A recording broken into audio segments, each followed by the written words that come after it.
comes to a close, the time for employee evaluation conversations draws near. Here are a couple of do's and don'ts to keep in mind as you prepare for your conversations. Do be objective. If you are giving positive feedback, make sure to let the employee know what exactly it was that they did well.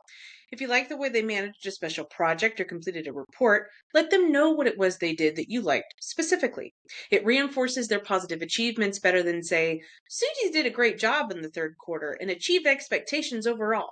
While those are very nice sentiments, it doesn't tie what Susie did to those compliments, rendering the compliments potentially less effective with no reinforcement on the positive behaviors.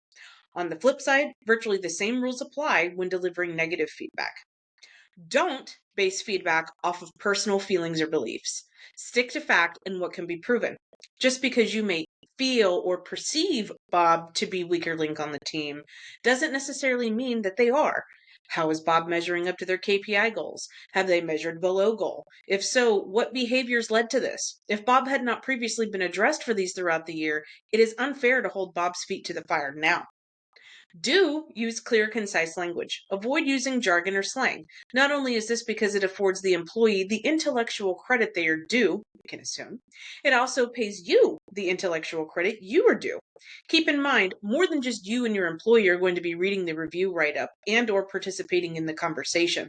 HR, your boss, their boss, and maybe, depending on the organization, someone even higher up will be reading the write-ups and potentially participating in the conversations. All important people to leave a good impression on too.